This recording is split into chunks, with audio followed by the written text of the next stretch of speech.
Santa Mónica Radio y TV Más Digital presenta Curso Bíblico con Fray Roberto Armas. Únete a Fray Roberto Armas mientras nos guía en un viaje de descubrimiento y reflexión a través de las Sagradas Escrituras.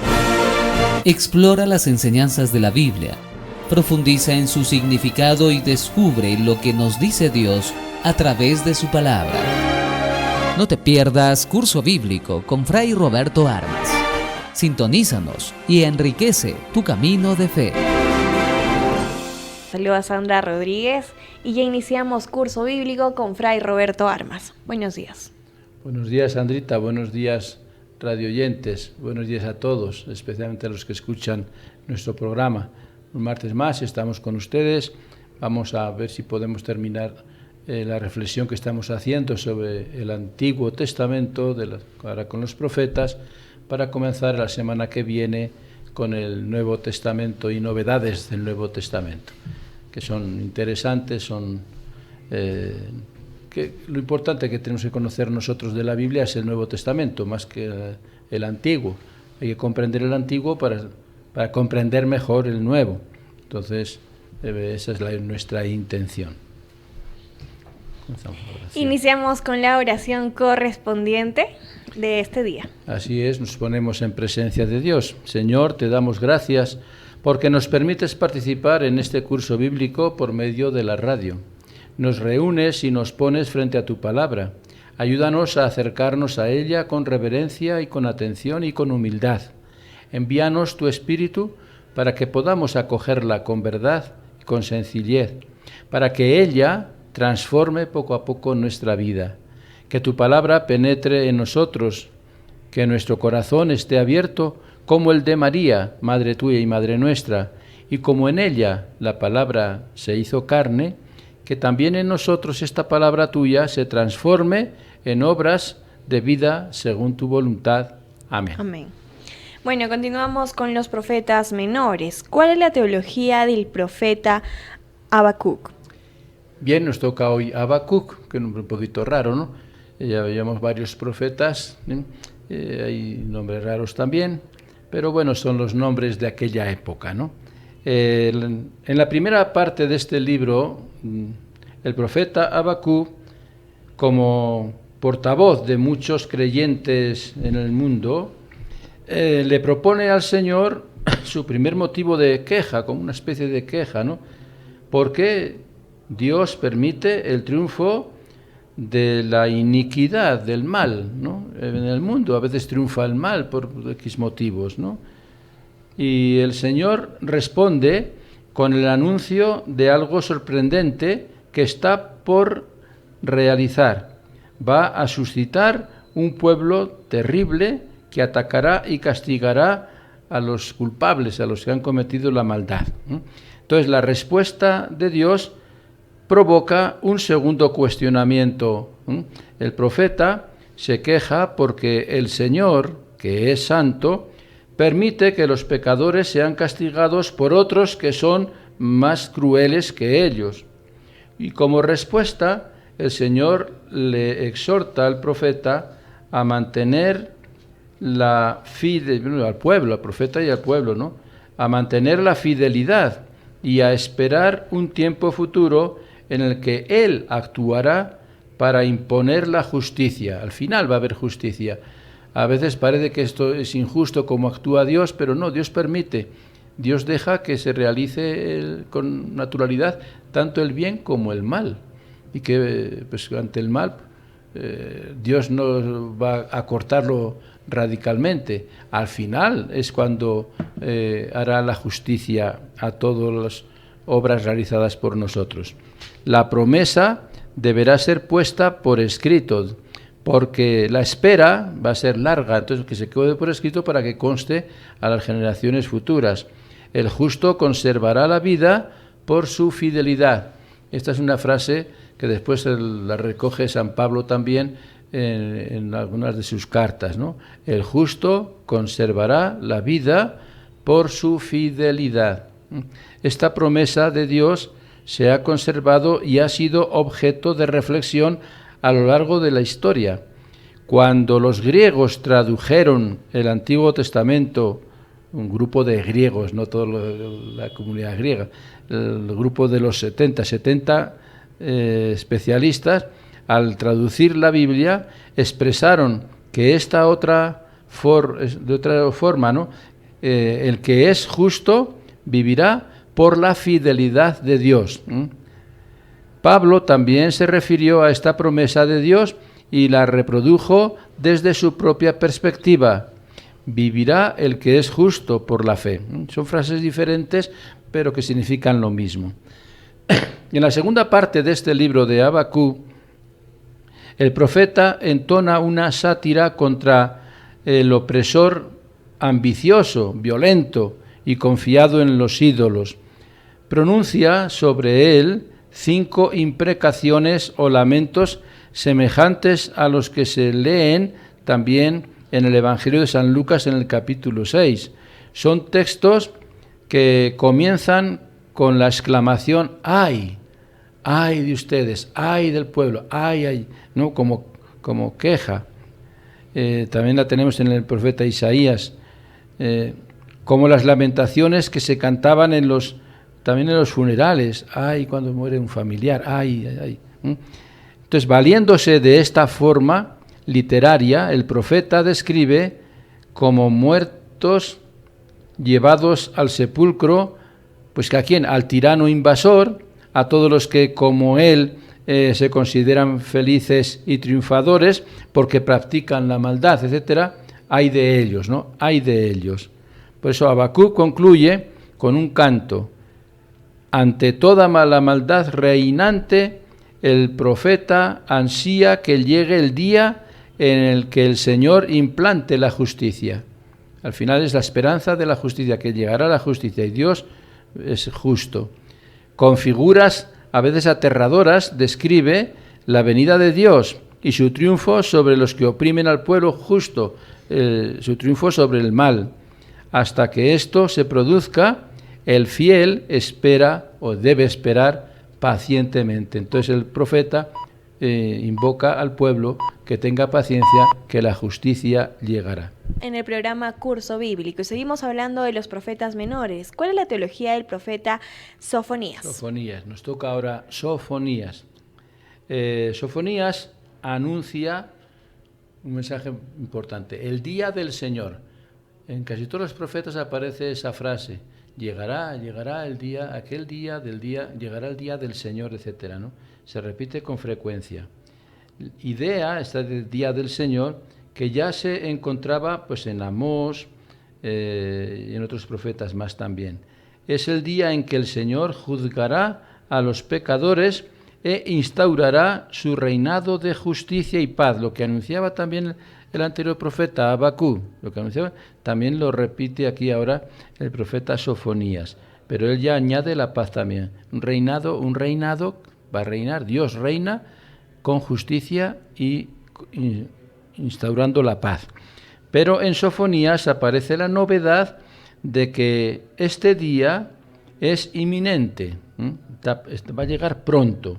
Otros profetas, Habacuc decía que con paciencia, que con calma, pero aquí Sofonías parece que este día que anuncia va a ser pronto, inminente, y sirve de marco para todo el desarrollo de su predicación. El Señor vendrá a juzgar todas las naciones. En primer lugar, se señalan las faltas de Judá, el pueblo de Judá.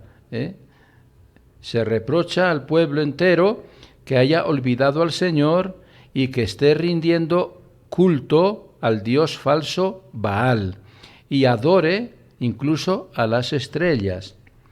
A los gobernantes, por otra parte, también les incrimina porque muestran su sometimiento a los emperadores asirios, vistiéndose incluso según las modas y costumbres de estos pueblos paganos invasores, y se entregan al fraude y a la violencia. Y también se dirige a los incrédulos, a los que no creen, porque viven como si Dios no existiera, como viven mucha gente hoy también, ya por si acaso, Ya hemos dicho siempre que la historia del Antiguo Testamento se repite hoy día de muchas maneras. Pese a las amenazas, antes de la llegada del día del Señor, queda un espacio para el arrepentimiento y la penitencia. Va a llegar el día del Señor, va a llegar de justicia y paz, pero si están mal, todavía tienen la oportunidad de arrepentirse. El anuncio del juicio concluye con un llamado a la conversión. Sofonías en el capítulo 2 ya está llamando a todo el pueblo a la conversión, al cambio.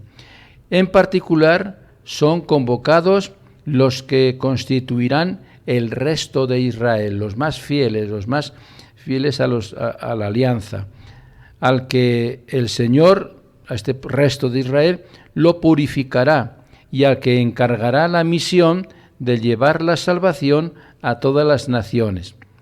Sofonías aporta la gran novedad de que este resto de Israel, tendrá las características de ser un resto pobre y humilde. Los más pobres, los más humildes son los que acogen la palabra y a eso se les llama resto de Israel, que cumple los mandatos del Señor siempre. El Señor no es solo el Dios de Israel, también es un mensaje que da este profeta Sofonías. No es solo Dios de Israel, es también el juez de toda la tierra, de todo el mundo. Por esta razón, el anuncio del día del Señor se extiende también a otras naciones, hasta incluir, incluso a Siria. Y al finalizar con una nueva amenaza a Jerusalén, porque ella, no obstante haber visto cómo el Señor castiga a las demás naciones, y Jerusalén persiste en su corrupción que mancha a todos los gobernantes, incluso a algunos profetas y sacerdotes, ¿no?, que dedican al templo. A pesar del sombrío anuncio del día del Señor, Sofonías concluye su libro con una nota optimista. Se anuncia una futura conversión de todas las naciones, que poco a poco las naciones se van a ir convirtiendo, que serán purificadas para que invoquen al Señor y lo sirvan. Y en medio de Israel quedarán el resto pobre y humilde. Todo esto da lugar para que se concluya con una invitación a la alegría del tiempo final. El profeta termina diciendo con una figura un poco audaz que en esa alegría participa también el Señor, que danza como en los días de fiesta. El pueblo danza cuando están de fiesta, pues cuando va a solucionarse este problema y el pueblo se va a volver más fiel a él, Dios también se llena de alegría. Lo dice el Evangelio. Hay más alegría en el cielo por un solo pecador que se convierte que por 99 justos. Y esa alegría es la danza que anuncia aquí el profeta Sofonías. Dios también, con el pueblo, danza como en los días de fiesta.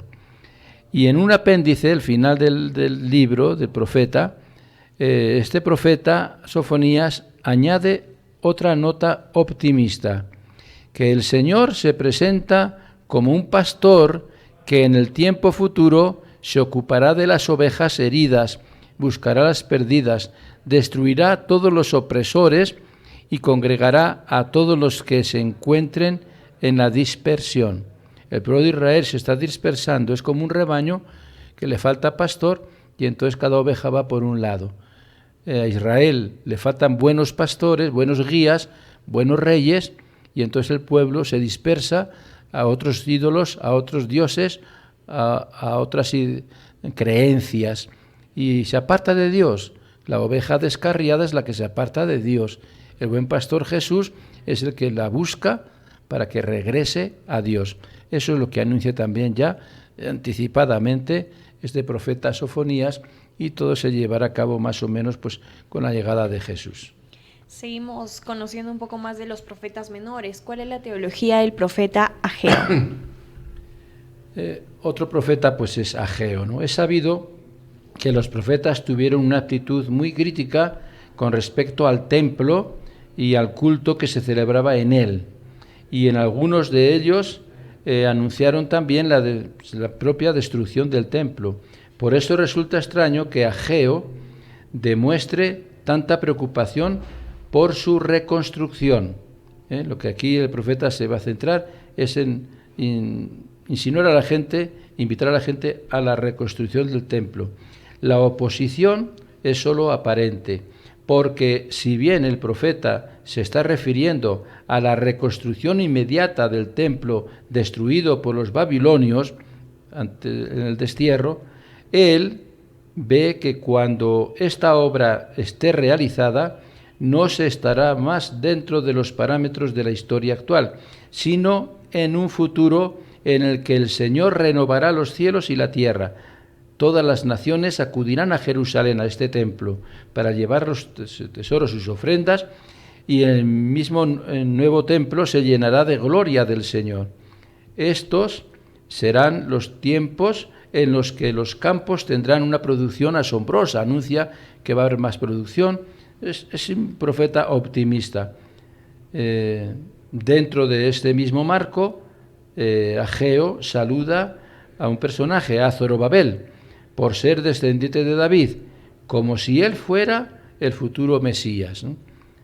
Ageo anima a las autoridades y al pueblo para que reconstruyan el templo. Ese es el fundamento de este profeta, que está en ruinas, pero tiene su mirada puesta en el más allá, en la escatología, como el profeta también Ezequiel, que anuncia que el reino futuro que ha preparado Dios también hará un templo lleno de la gloria de Dios.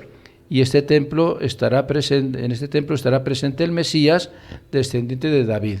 Y por eso que a Jesús, cuando anuncia a Jesús su muerte, anuncia que ese templo se destruirá y en 3 días lo levantaré.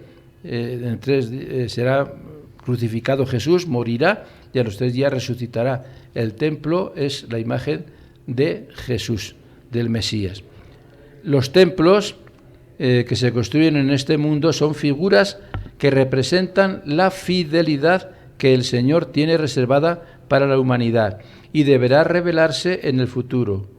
Ageo muestra la continuidad que existe entre el templo de Dios de este mundo y aquel templo celestial que nadie puede imaginar, la Jerusalén celeste, el templo celeste. Esa fidelidad futura se prepara desde el presente. Existe además también, en el Evangelio según San Juan, esto que estamos anunciando, se dice que el nuevo templo, el lugar de encuentro con Dios, con los seres y Dios con los seres humanos, es el cuerpo de Jesucristo, el cuerpo de Cristo, resucitado. Y la carta a los Efesios, por su parte, explica que los cristianos unidos al Señor resucitado son como piedras vivientes que construyen el templo, que van formando el templo santo del Señor, el templo de Dios. Somos templos de Dios, somos piedras vivas, con cada uno de nosotros vamos construyendo ese templo de Dios que es Jesucristo resucitado. Bíblico y seguimos conociendo a los profetas menores. Ahora vamos a hablar del profeta Zacarías. Así es, Zacarías. Zacarías es un libro, un profeta, que está también dividido en 2 partes. Como Isaías está en 3 partes, Zacarías parece que fueron 2 profetas con este nombre, primer Zacarías y segundo Zacarías. Entonces, pero se ha unificado en un solo libro. Bien, el tema de este profeta Zacarías, ¿cuál es? Pues que los que sufren por las miserias del presente piensan que todo eso es signo de que Dios ya no los ama y está irritado contra ellos, o sea, que Dios los ha abandonado. Es la idea que había en esa época. El pueblo creía que Dios los había abandonado porque había desgracias, había cosas malas, había guerras y les iba mal, ¿no? Entonces piensan que Dios se ha olvidado de ellos. Entonces ahí sale Zacarías a responderles de que no duden del amor de Dios, que a pesar de las cosas malas que suelen suceder, no deben dudar nunca del amor de Dios.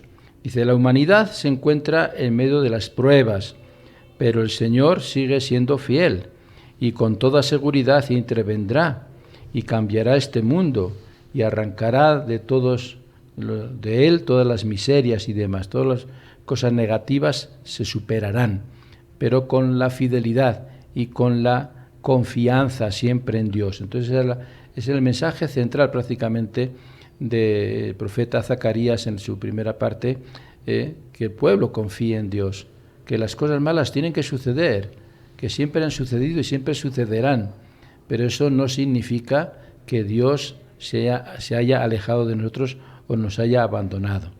Por medio del poder real y sacerdotal, Dios va proponiendo en esta historia los signos que adelanta la llegada de su reino. Va a llegar un reino de paz, de justicia, y hay que esperar en él.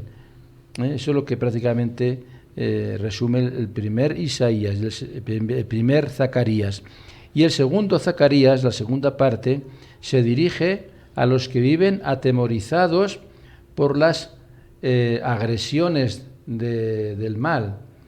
El profeta los consuela, aquí es consuelo, el otro era recomendación de que crean en Dios, de que tengan confianza, de que tengan esperanza. Aquí es la invitación al consuelo, a consolarse mutuamente, y el profeta, además de consolarlos, los anima mostrándoles el poder de Dios. El poder de Dios es eminente, está presente entre los seres humanos y hay que animarse de que Dios nunca nos va a abandonar, que se impone este poder de Dios ante todas las fuerzas enemigas, ante el mal, por encima de todo está el poder de Dios. Toda la historia humana, dejando atrás los dolores y las miserias, se dirige hacia aquel día único en el que el único Señor reinará sobre toda la tierra. Habrá un día en que llegará la paz en la tierra, en que llegará la justicia con la presencia de Dios. Que tengan esperanza y que se animen unos a otros. Esta palabra de profeta, en la segunda parte, se dirige también a los que están oprimidos por el peso de sus propios pecados, para anunciarles que el Señor también derramará su espíritu para provocar en todos una actitud de penitencia y de arrepentimiento. Entonces, lo que el pueblo sufre es por dos tipos de males, ¿no?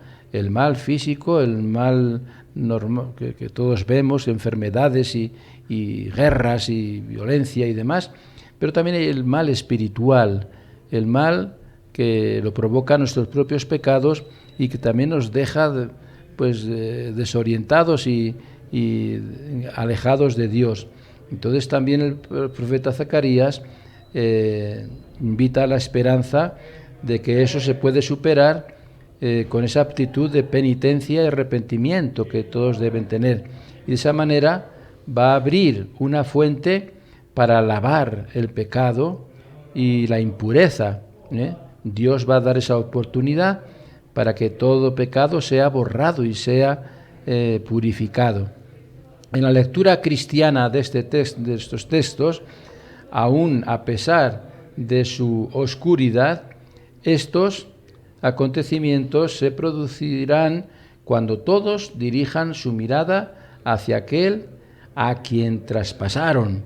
Ya lo anuncia el profeta Zacarías, aquel a quien traspasaron en la cruz. Eso lo recuerda ahí un evangelista, de que se acordaron los que estaban viendo la crucifixión del Señor, recordaron este texto que está en el capítulo 12, versículo 10 de Zacarías.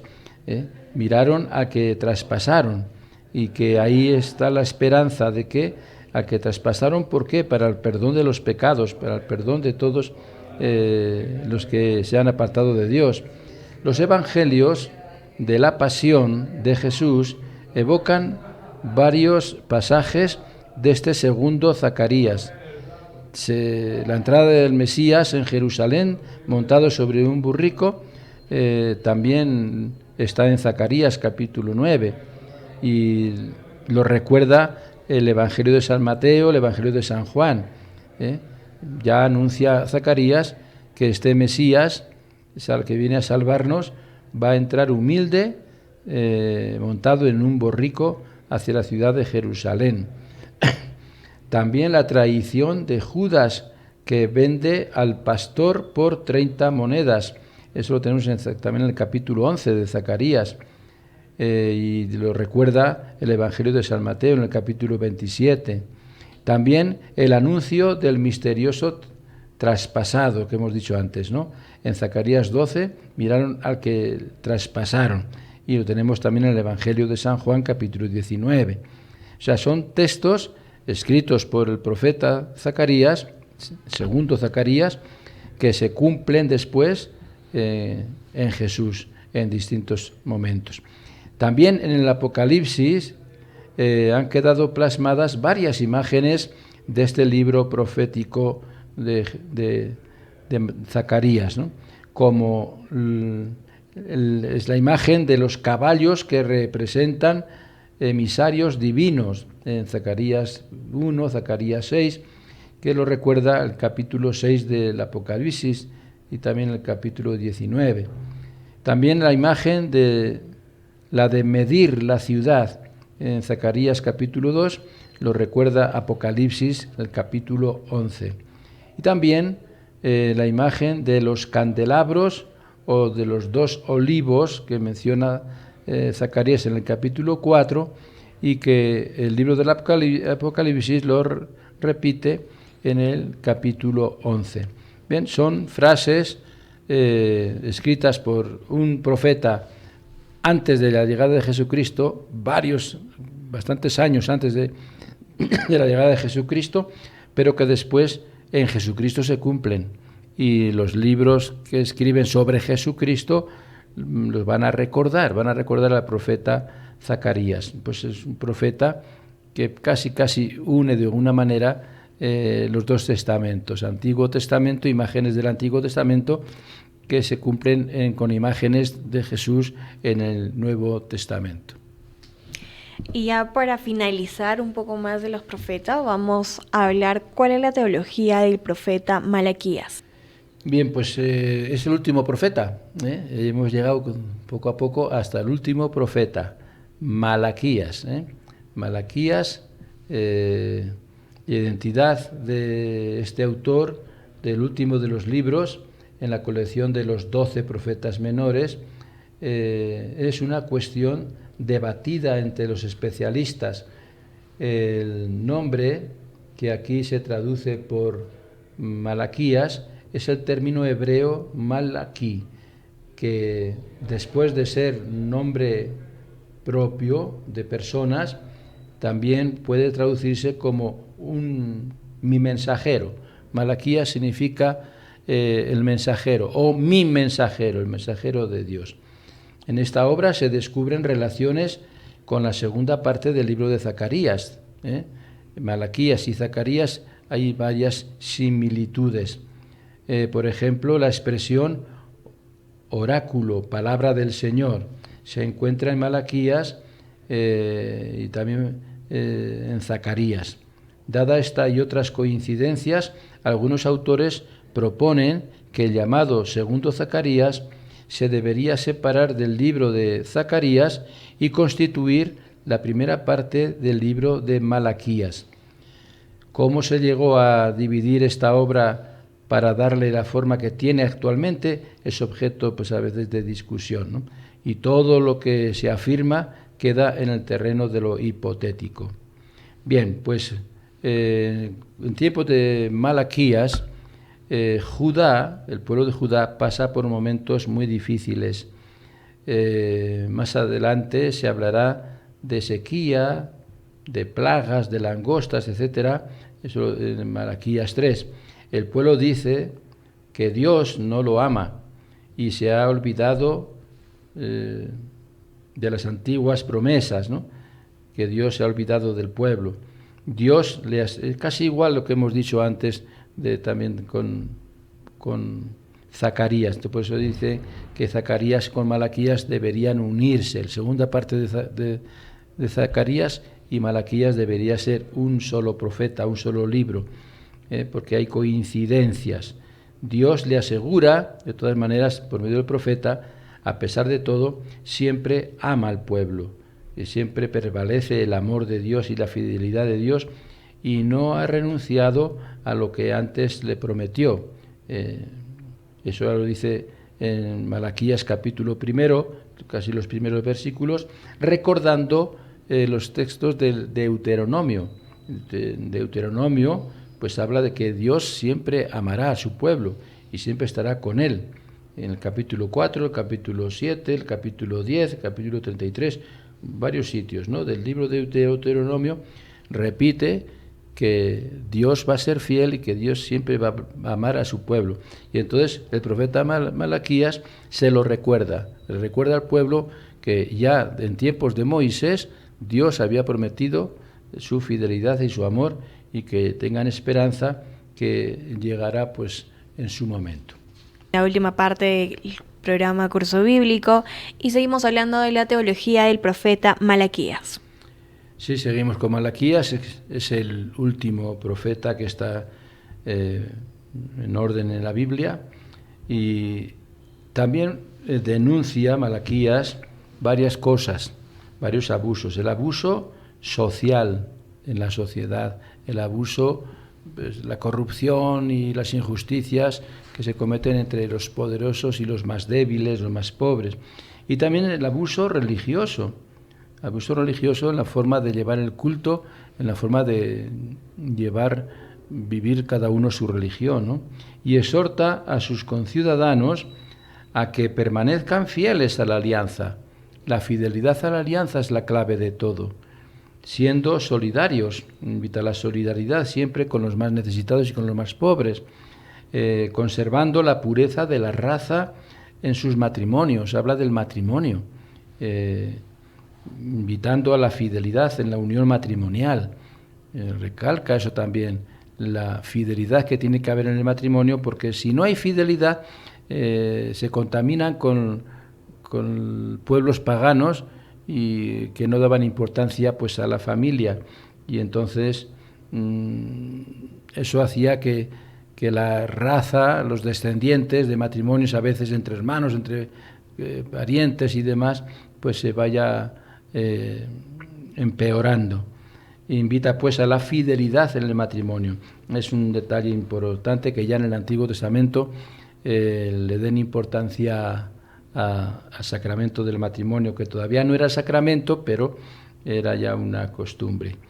Denuncia también Malaquías a los sacerdotes que se dedican al templo, porque no cumplen con su misión de enseñar la ley como ley, como voluntad de Dios. Enseñan la ley, pero como obligaciones hay que cumplir, que si no caes en el pecado y tienes consecuencias negativas. No presentaban a la ley como voluntad de Dios, ¿no? La ley, los mandamientos, etcétera, todas las normas que hay que dio Moisés, es la voluntad de Dios. La voluntad de Dios se refleja en esas leyes, en esos mandamientos, y así tenían que enseñarlo los sacerdotes y no lo hacían. Entonces Malaquías denuncia a estos sacerdotes, confronta el descuido del culto por parte de los oficiales del templo, no solamente los sacerdotes, sino había más oficiales, más personas dedicadas a recibir las ofrendas, a presentar las ofrendas, el culto y cómo llevar el culto y demás. Entonces, las ofrendas que presentaban no iban acompañadas de una buena disposición adecuada por parte de los oferentes. O sea, hacían ofrendas, pero después su vida iba totalmente contraria a la voluntad de Dios. Y a la vez, pues, anuncia profeta desde este ámbito la glorificación del nombre del Señor en todo lugar mediante una oblación, una ofrenda pura. que el culto y las ofrendas y los sacrificios que se ofrecen en el templo tienen que ser puros, limpios, coherentes, que lo que se ofrecen cosas a Dios porque el que lo ofrece cree en Dios y confía en Dios, y en agradecimientos es que hace esas ofrendas y demás, pero que sean puros, que sean leales, que no sean ficticios, que no sean caigan en la hipocresía. Cuando Dios los llama a la conversión, ellos hablan como si no tuvieran nada de qué convertirse.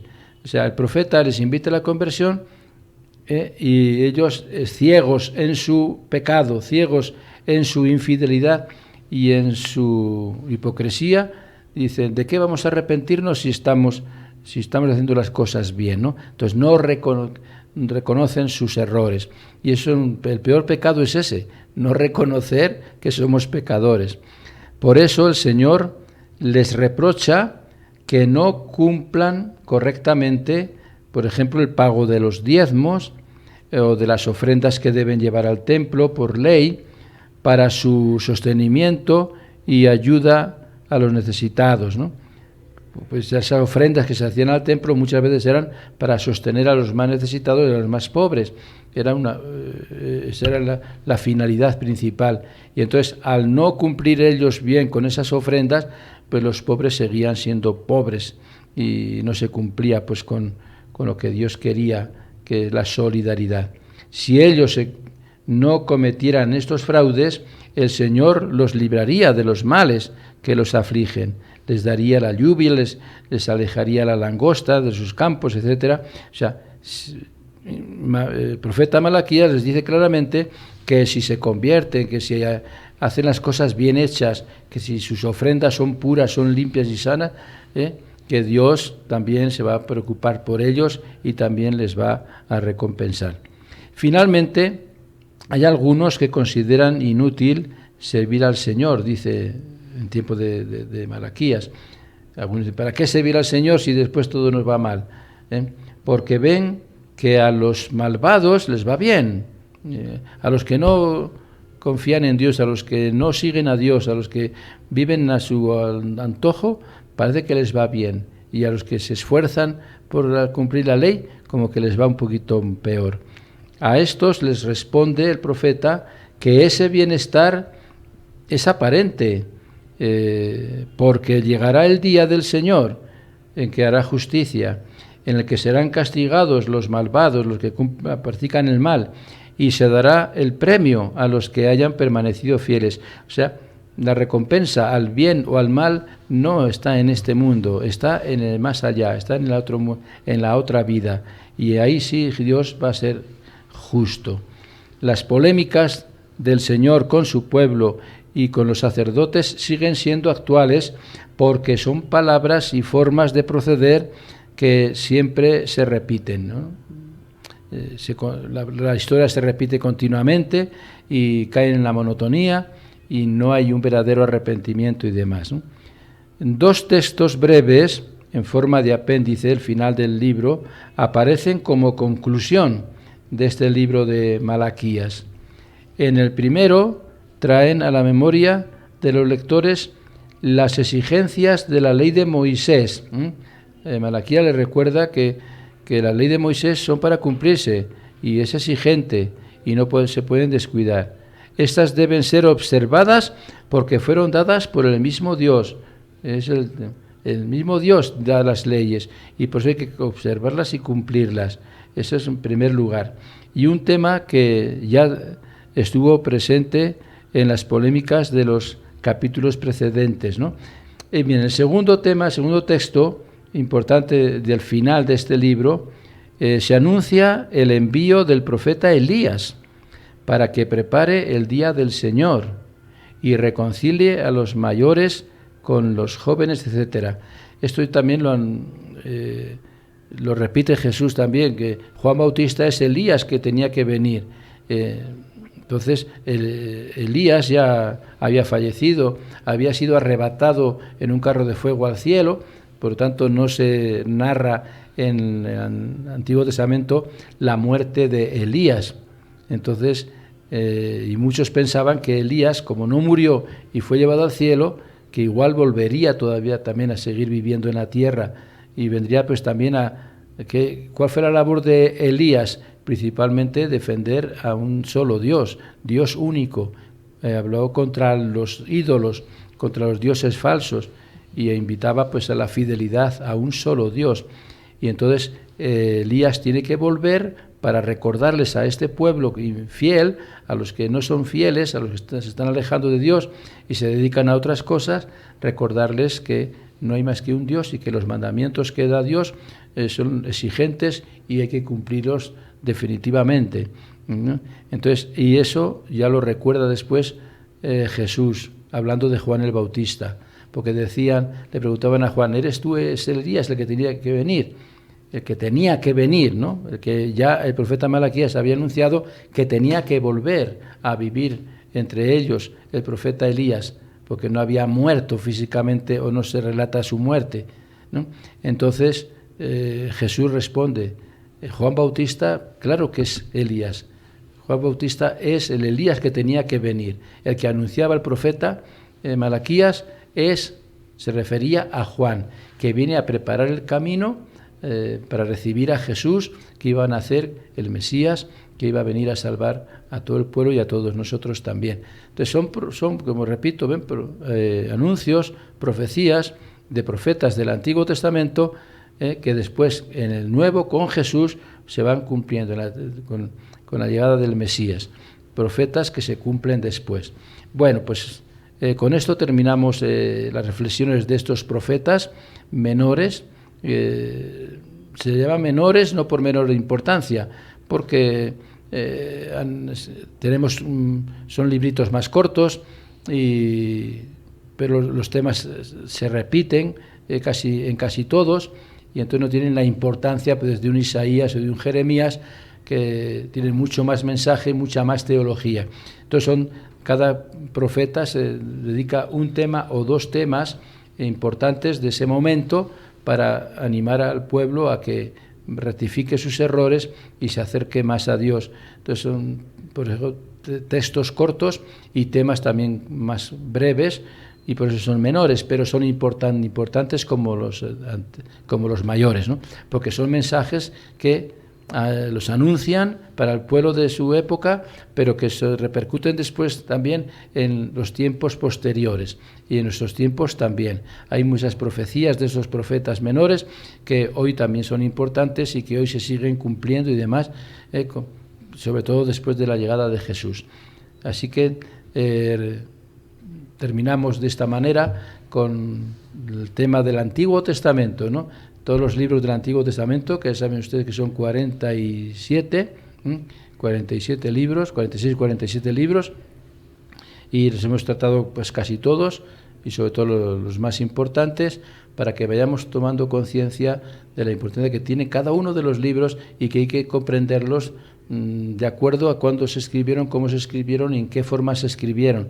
Todo es importante, no se puede leer la Biblia al pie de la letra y entender lo que nos quiere decir tal como lo leemos, hay que saberlo interpretar, y por eso es interesante pues, estas explicaciones y esto para que vayamos comprendiendo un poquito más. Y ya desde la próxima semana iniciaremos el Nuevo Testamento, los Evangelios, a Jesucristo protagonista, que es la parte más central y más importante de toda la Biblia, ¿no? Es Jesucristo, el centro es Jesucristo. Los personajes, profetas, Moisés, sí son importantes, pero siempre en relación con Jesucristo. Y el que va a dar sentido a todos los personajes del Antiguo Testamento, el que va a dar sentido a todos los libros del Antiguo Testamento, va a ser la presencia de Jesucristo. Y eso con todo lo que está escrito y expresado en todos los libros del Nuevo Testamento, porque todos ellos hablan de Jesucristo como personaje central de nuestra salvación. Así que les esperamos el próximo martes para iniciar el Nuevo Testamento. Antes de despedirnos, la oración final.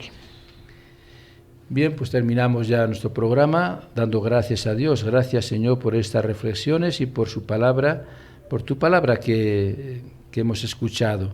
Ayúdanos a comprender cuál es la respuesta adecuada a lo que tú hablas dentro de nosotros. Señor, da siempre tu palabra cotidiana. Ella es como el pan, sacia y provoca más hambre de ti. Ella es como el agua, riega, refresca y limpia. Ella es como la luz, ahuyenta de las tinieblas del error y del pecado, e ilumina los ojos del alma para ver mejor nuestra vida. Ella es como una voz misteriosa y penetrante, porque ella nos cuestiona y nos responde, nos alegra y da fortaleza. Ella penetra en el íntimo del ser y hiere y sana, angustia y libera también, inquieta y trae paz. No nos hagas faltar nunca, Señor, el pan cotidiano de tu palabra. Amén. Amén. Es así como hemos llegado al final de Curso Bíblico.